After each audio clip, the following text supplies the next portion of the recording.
This place reeks. Hello everyone, welcome to my first of hopefully many episodes of my Diablo 3 beta playthroughs.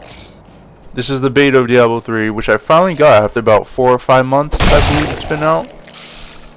And basically, I want this game really bad. I played Diablo 2 since it came out, basically, which was like 12 years ago now, I remember. But I've been playing it off and on since. And this is a 12 years almost or more in the making that everyone's been waiting for this game. It's always been delayed or just in development, like Blizzard's development cycle only takes like 10 years or more to make a game, but that's not a big deal. They keep coming.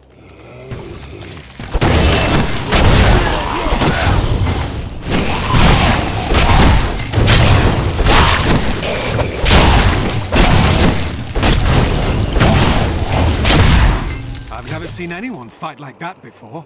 Guards, open the gates. You'll find Leah at the Slaughtered Calf Inn. Burn those corpses before they rot. Alright, well, I'm not going to talk over when other people talk, so you guys can hear the story. Death may be upon us all soon, but I shall do what I can to ease your pain.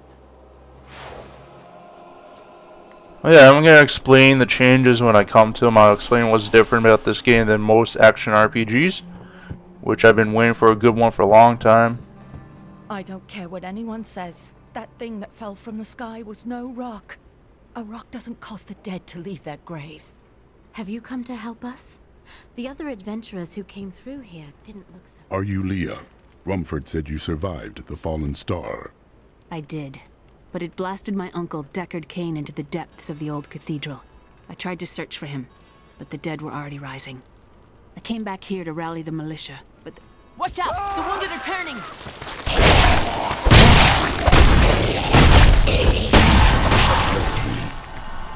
This is killing business. The dead will overwhelm us all, unless something is done. I will send them back to their graves. I will save your town. And this is one of the changes You should speak of the with way the Captain skills Rumford at work. the gate. He can tell you what to do. You have access to all the skills, but you can only have 6 active skills at any time. So you can't use them all. You can only have 6 at any active time. Then you have 3 passive skills at the bottom of the tree right there. And those give like buffs to your character and whatnot, and you can customize all that to what you want. We've been under siege for 6 days now. Uncle Deckard is still missing. Captain Rumford and the others are losing hope. I tell them not to lose faith, but if help doesn't arrive soon...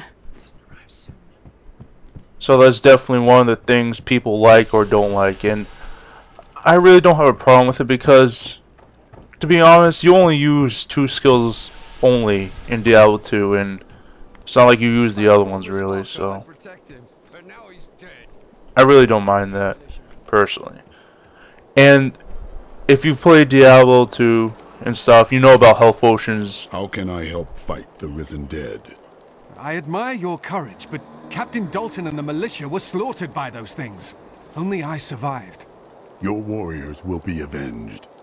Well, I have seen you fight. Strike at the wretched mothers and their queen. They're the ones vomiting out these horrors. They're attacking the barricades!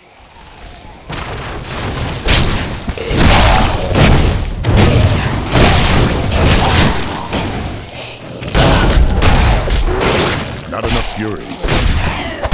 Well, health potions are still in the game here, but they're like on a cooldown. There are more of them in the ruins down the road. And you can't just spam them like you always could. Have spent many years traveling and writing about the strange creatures in our world, but the sight of the wretched mothers still haunts me. They are the remnants of Queen Asilla's slaughtered handmaidens who were twisted by foul magic. Now they feast upon cadavers and regurgitate them as newly formed, risen dead. Now instead of spamming health potions, monsters drop health orbs.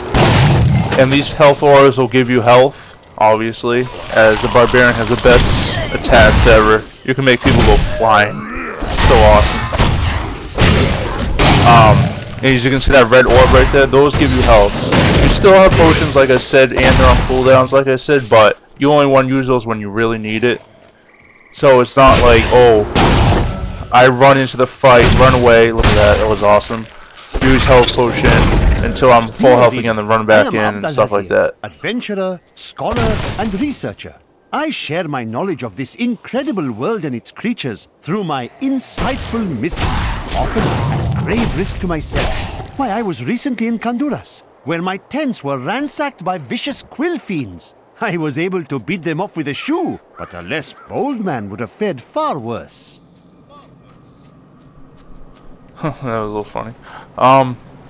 Yeah, and these health orbs actually kind of add some kind of strategy, because you can be like, oh, when should I take this? And yeah, I just destroy that stump. But you can be like, oh, I'll wait until this guy does this ability before I take this health orb to heal myself. Instead of, oh, I'll just run in there, spam 1, 2, 3, 4, which were your health potion buttons, and live. So I like that idea. So that's just a little thing. Just one of the changes. I mean, there's so many changes that I'll explain when I get to them. And this is another thing. The basic path of every area is laid out, and it's not random. From what I remember, don't quote me on that though. But between point A and point B is completely random. Like this little cabinet, or whatever you want to call it, cellar. Cabinet, what the hell? The cellar. Sometimes that will be there, and sometimes it won't. It's completely random, and I think that's pretty cool because it's never the same thing twice. I really like that. I mean, they only be like one room or something like that, but I mean, it's still something there. It's random. It's never always going to be there, and that adds a lot of exploration to this game, which I love to do is explore. So, and any good Diablo player will know: break the barrels, break the barrels. Oh yeah.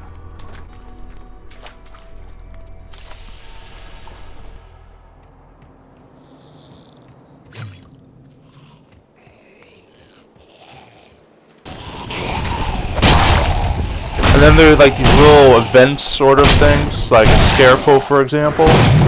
You tried to loot the scarecrow, and it was a trap, and all these zombies came out from the ground. So there's a few of those around the area, so I think that's pretty cool.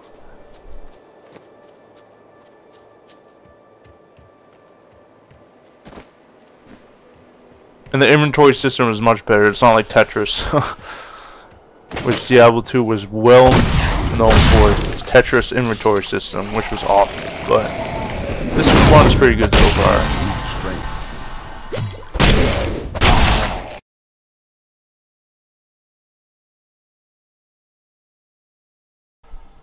And then this is another random spot that you won't see otherwise. Sometimes you will, sometimes you won't. So, and the beta is only, I guess, like the first third of Act 1. And Act is basically like area which you get quests and stuff. This is basically a story of the adventure and the journey.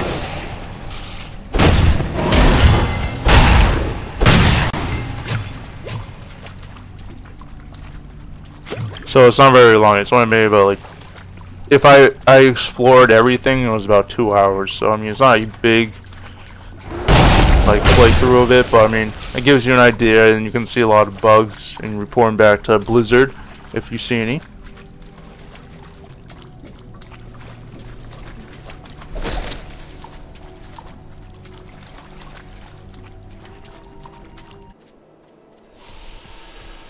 This is another random one.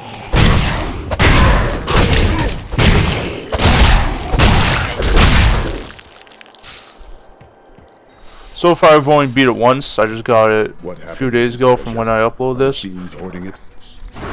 believe. I don't know when I'm going to upload this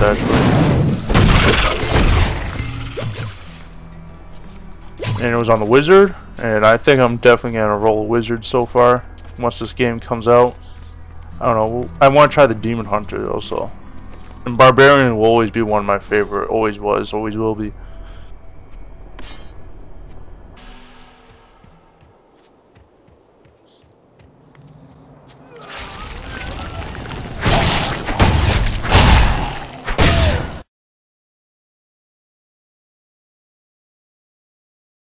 walk this way. And the way the Barbarian works, you see that orb on the right side of the bottom right? Each class have their own resource system. Fury. The Barbarian is Fury, which is how you use their abilities by using the Fury generators, which is like one on my left mouse button. I think it's called dash. And the way you do that is by using those, and then when you take damage, you gain some. So, and then the other ones are Fury spenders, which you use to spend it, and it's basically your damage ability for the most part. Look at that, it's awesome. Woo.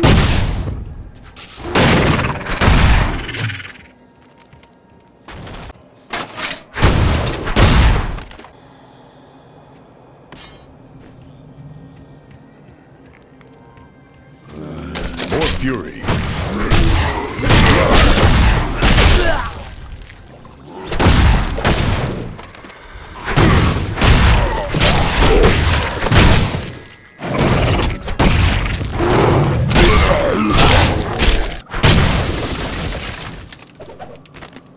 Praise the powers that be. Griswold, bless his dear heart, risked everything to bring that dear boy home from the cathedral. Though he is troubled and moody now, I am certain it will pass, and he will once again be the sweet wort we all love.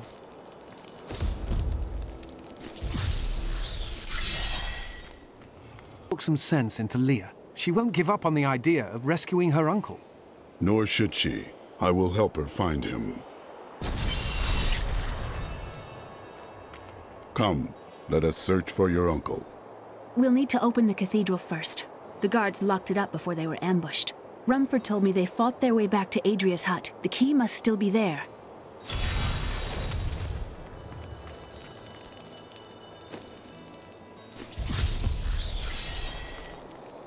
Here, let me open the gate.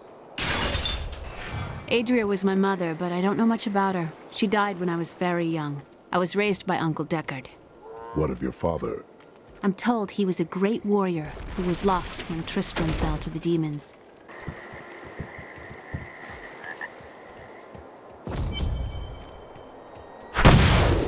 Look! A hidden cellar! Follow me! Your mother had her secrets. People said she was And what these checkpoints are basically means, like, if you were to quit the game, that checkpoint is where you would be on when you come back into the game. So you don't lose your progress at all.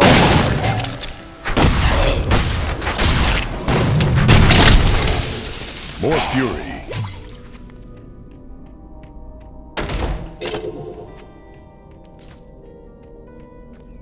Here's the key, and my mother's journal. What I've seen of it is disturbing.